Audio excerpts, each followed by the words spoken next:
Dan tiga hal yang saat ini saya soroti tentang Indonesia. Satu, tentang terjadinya mutilasi. Ya, salah satu wanita cantik yang dimasukkan dalam koper. Itu karena pergaulan bebas kah? Atau memang cinta sejati? Saya tidak ingin bahas, tetapi di luar sana kekerasan itu terjadi sangat parah sekali. Ini yang pertama. Yang kedua, tentang anak yang berani menghabisi nyawa orang tuanya, termasuk di Jember. Kenapa? Karena anak terbiasa mendapatkan sesuatu dengan mudah.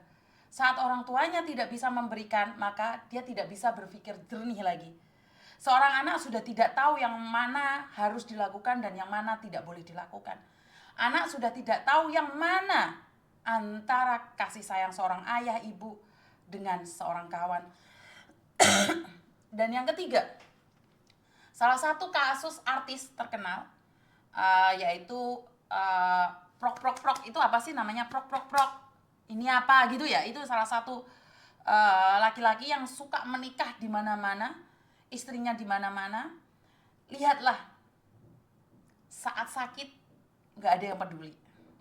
Saat dia sakit nggak ada satupun yang peduli. Hanya satu perempuan yang menjaganya dengan cinta kasihnya.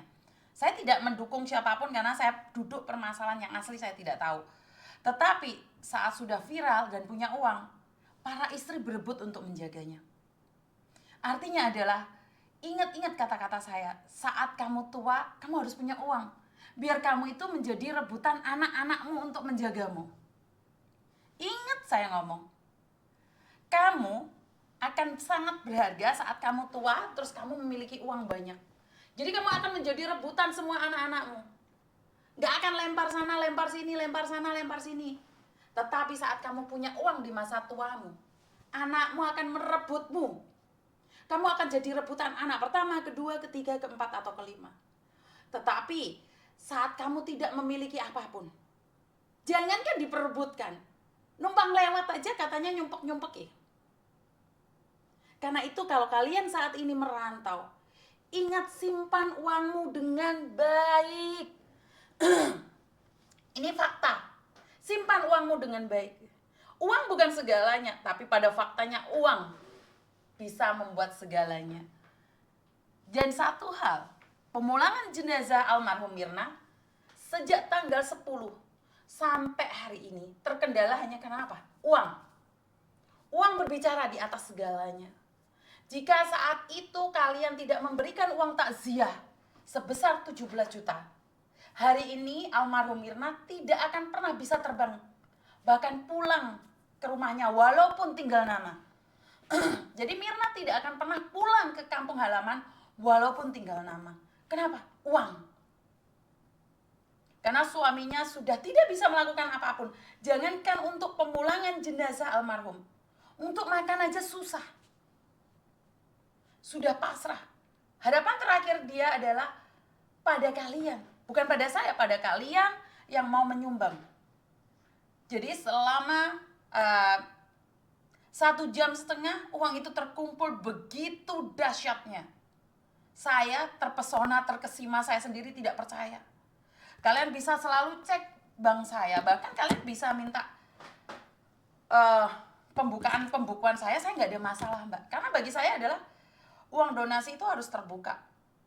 Karena kalian tidak pernah tahu uang yang masuk ke saya berapa banyak, itu kalian nggak akan tahu. Saya bisa aja korupsi, tetapi kenapa saya online kan?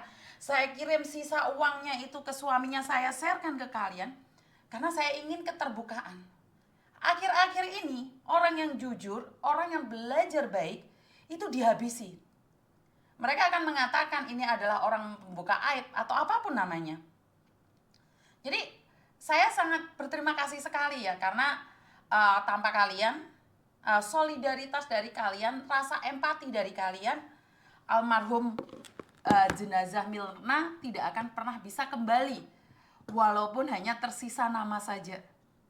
Tapi karena solidaritas dari kalian semua, Mirna hari ini diterbangkan, bahkan sekarang mungkin sudah sampai sudah sampai Jakarta ya.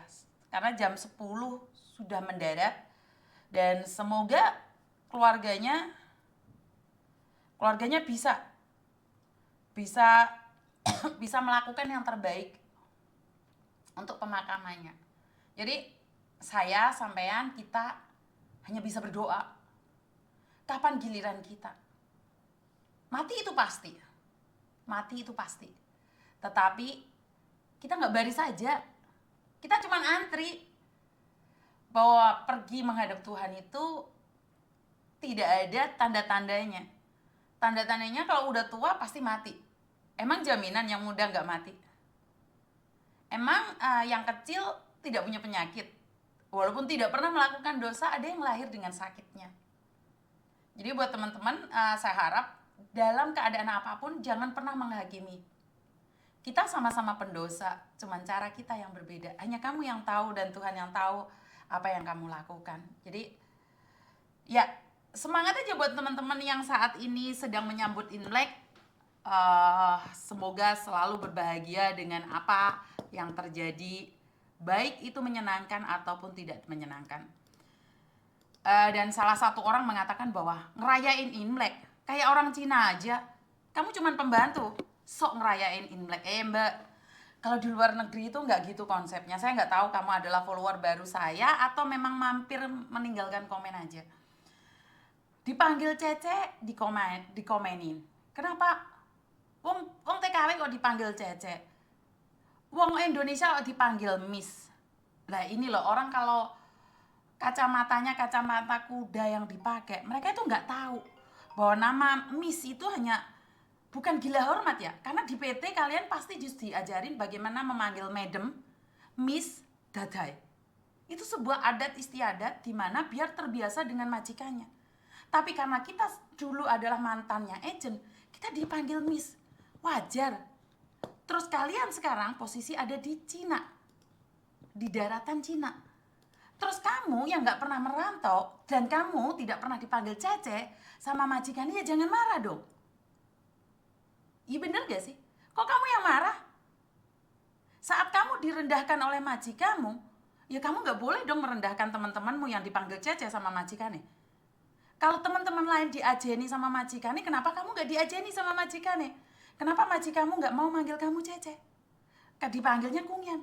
Harusnya tepuk dada tanya selera. Nggak usah marah-marah, nggak usah maki-maki yang temenmu orang Jawa, orang Makassar, orang Medan, orang Bali dipanggil Cece. Ya suka-suka dia deh. Wong sama-sama Indonesia kok dipanggil Cek. Nggak ada masalah. Kamu itu orang Indonesia harusnya dipanggil ibu. Loh ya masalah panggil aku ibu. Emangnya di konten saya ada orang yang manggil saya ibu, saya marah? Enggak kan? Enggak ada masalah. Cuma saya nggak mau dipanggil bunda oleh laki-laki. Bener nggak? Ada orang jalan di depan saya. Kalau dipanggil bunda lucu jatuhnya. Jadi buat teman-teman, kalau masalah panggilan itu sebenarnya buat saya secara pribadi tidak memberatkan saya. Kamu mau panggil saya apapun itu hak kamu. Tapi jika kamu tidak bisa ngajeni orang lain, tentunya orang lain juga tidak ingin diajeni kamu. Halo. Bagaimana orang lain menghargai kamu sementara kamu tidak menghargai orang lain? Jadi nggak perlu khawatir. Kamu memanggil siapapun itu urusanmu. Nggak ada masalahnya.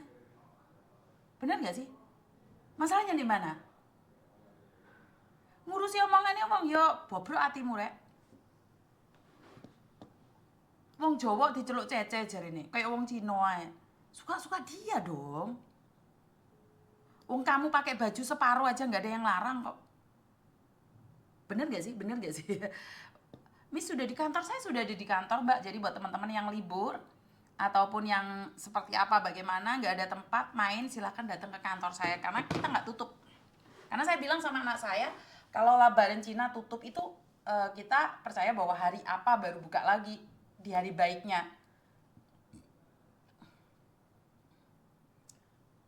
Itu malah ada mbak yang katanya jaga nenek pikun, akhirnya namanya dia mungkin Siti dipanggilnya Ati. Padahal nama pembantu yang lama, kan nggak ada hubungannya dengan pembantu yang lama.